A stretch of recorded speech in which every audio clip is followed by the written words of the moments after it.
Bonjour, bonjour, bienvenue sur le podcast d'étoiles.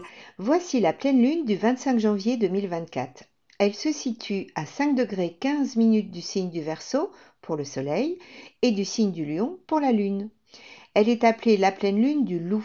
Alors il s'agit de ne pas être paralysé par la peur du loup, mais d'utiliser son instinct puissant pour se libérer de nos croyances et de dogmes enfermants. Le loup est réputé pour avoir un besoin viscéral de liberté, tout en ayant l'art de vivre en meute, en société, ce dont parle cette pleine lune. Comme vous le voyez, la lune est en Lion. Elle nous invite à entrer en contact avec notre cœur, notre vérité et notre courage. Elle nous propose de nous affirmer avec force et sagesse. Libérons-nous de ce qui entrave l'expression de notre authenticité, de ce qui, au nom d'un principe de réalité qui n'a plus lieu d'être, qui nous empêche de concrétiser nos rêves. Le lion symbolise le cœur, le Verseau, l'esprit. Et si nous pratiquions la cohérence cardiaque afin de nous apaiser dans ces moments qui peuvent être très perturbants.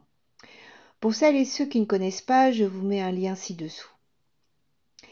Donc, cette pleine lune, avec la présence de Pluton conjoint au Soleil, vient faire remonter les énergies souterraines à la surface. Elle éclaire ce que nous ne savons pas, ce que nous ne voyons pas, ce qui est sous terre, caché, secret, et qui va être mis en lumière. Quelque chose de nouveau se manifeste, comme de nouvelles facettes de qui nous sommes vraiment. Pluton vient d'entrer en Verseau, et je vous invite à regarder mon podcast à ce sujet, je vous mets le lien ci-dessous. Pluton, aujourd'hui, enfin à cette pleine lune, se trouve à 0 degré du Verseau. Il est exactement sur le degré de la première conjonction de Jupiter-Saturne en signe d'air. Je vous fais un petit rappel, pendant 200 ans, Jupiter et Saturne forment une conjonction dans le même élément. Ça fait 200 ans que c'était en signe de terre, et depuis 2020, ils se sont retrouvés pour la première fois, et donc pour les 200 ans qui viennent, dans un signe d'air. Avec Pluton qui arrive dans un signe d'air lui aussi, sur ce même degré, on peut percevoir la mise en place d'un nouveau contexte socio-économique et politique. Ce qui est interpellant, c'est que jusqu'au mois de juillet, quand on regarde la pleine lune, enfin plutôt toutes les pleines lunes, on voit que Pluton y joue à chaque fois un rôle très important. Et d'ailleurs, cela s'arrête au moment où le cycle lunaire change, c'est-à-dire au moment où nous aurons 2 pleines lunes dans le signe du Capricorne. À ce moment-là, nous quitterons un cycle lunaire qu'on nomme inversé, c'est-à-dire une pleine lune avant une nouvelle lune dans le même signe. Et on reviendra à partir de juillet à une nouvelle lune suivie d'une pleine lune, ce qui, vous savez, la nouvelle lune promet ce que la pleine lune accomplit, donc dans le même signe, ça semble plus simple au niveau énergétique. Donc, Pluton vient manifester, montrer quelque chose que nous avons besoin de voir. Il nous emmène dans les mondes souterrains pour nous révéler ce qui était inconscient. Ce sont des énergies nouvelles, de nouvelles fréquences, de dimensions inconnues qui se manifestent dans nos vies en ce moment. Il nous est proposé donc une nouvelle façon de se connecter à notre pouvoir et notre force, et cela passe par une quête de vérité en conscience et en lucidité. C'est potentiellement une puissance vitale énorme aussi, Soleil-Pluton. Donc là, on peut dire que chaque pleine lune jusqu'au mois de juillet va activer pour chacun un travail émotionnel à accomplir. Et on sera très concerné si nous avons des planètes aux alentours des 5 degrés d'un signe fixe. Les signes fixes sont Taureau, Scorpion, Lion et Verseau. Donc tout ça, c'est une très belle proposition de rencontrer des nouvelles parties de soi. En fait, cette pleine lune, elle montre que lorsque nous abandonnons les systèmes et les structures qui sont déséquilibrés, nous permettons à ce processus de transformation et de déconstruction de se libérer pour entrer dans l'ère du Verseau. On va entrer dans ce nouveau paradigme qui nous parle de collaboration, d'interconnexion les uns avec les autres et de l'importance de vivre en harmonie avec les énergies de la terre et du ciel, tout en gardant notre autonomie. Parfois, tout cela me fait penser à des murs qui ne servent plus à rien et qui s'écroulent. Vous savez, les gens qui s'y accrochent parce qu'ils ont peur et manquent de confiance en la puissance de la vie, en ce qui pourrait être différent. Et sur ces vieux murs qui s'écroulent, on fait poser des tyrans pour consolider les murs. Eh bien, j'ai envie de dire que dans notre vie, c'est pareil. D'ailleurs, c'est un peu la même consonance que les tyrans domestiques ou tyranniques, si j'ose dire. Et si comme moi, certaines nouvelles vous attristent concernant des tyrans qui prennent la tête de certains pays, je nous invite à nous poser cette question. Où en sommes-nous de nos tyrans intérieurs qui nous empêchent de nous développer et de prendre notre envol? Nous créons notre propre réalité, ne l'oublions pas. On peut voir aussi que toutes les planètes sont directes à l'exception d'Uranus, qui est lui stationnaire. Il passera direct d'ailleurs le 27 janvier, donc 2 jours après, à 19 degrés du Taureau. Et toutes les planètes seront directes à ce moment-là jusqu'au mois d'avril. Autant dire que nous allons ressentir une accélération dans l'atmosphère générale. Uranus, c'est le maître du Verseau, donc il va s'aligner encore plus avec Pluton, et les messages seront extrêmement puissants. Donc, si vous avez des planètes autour de ce degré, de 19 degrés, dans un signe fixe, Taureau, Scorpion, Lion et Verseau, à nouveau, il y a de fortes chances que vous allez ressentir ce genre d'agitation, d'urgence au mouvement. C'est une période très active.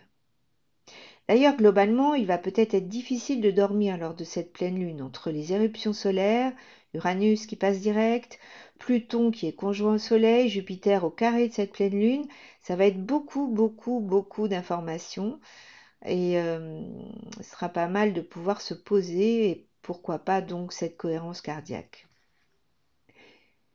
Donc Jupiter, comme je viens de le dire, forme un carré à cette pleine lune. Il est au sextile de Saturne et au trigone de Vénus. Jupiter, c'est la planète de l'expansion, de l'aventure. Dans ce thème, il nous invite à relever un défi. Qu'est-ce qui nous freine et nous limite dans notre ouverture au monde? Il s'agit de trouver une nouvelle place dans ce monde, d'oser se montrer de manière plus authentique et de dépasser certaines croyances et certains dogmes. Jupiter est immense.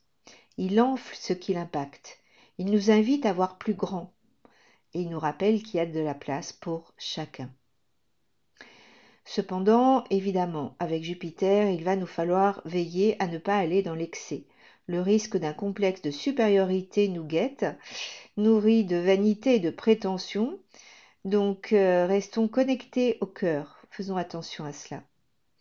Jupiter est la planète en apex de ce T carré. Cette énergie, elle nous pousse à creuser à l'intérieur de nous. Il s'agit de creuser plus profondément dans la conscience.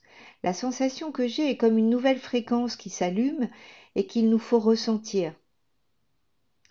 Par exemple, là, il y a une très belle proposition pour laver ce qu'on n'aime pas de soi, pour s'ouvrir à une nouvelle façon d'être. La présence de Vénus en trigone à Jupiter donne une vision beaucoup plus claire, plus bénéfique de notre valeur aussi. Donc Jupiter est en Taureau, il s'approche d'Uranus, la conjonction sera exacte en avril, mais elle sera effective à partir du 20 mars à peu près et jusqu'au 20 mai. Et donc il y a là un sentiment d'expansion et ça peut prendre différentes formes. On sait, le Taureau gouverne la terre, l'agriculture, les finances. Il peut y avoir une expansion de mécontents concernant l'agriculture, par exemple. On le voit au travers des manifestations des agriculteurs en Allemagne et en France.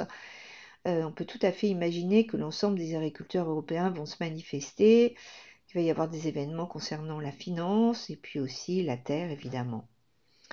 Mais le Taureau est gouverné par Vénus. On peut d'ores et déjà choisir que cela soit une expansion de notre capacité d'aimer, une expansion de notre cœur. Ce choix nous appartient. Mars et Mercure sont conjoints en Capricorne. Ils ont pris la place de la nouvelle lune du début janvier.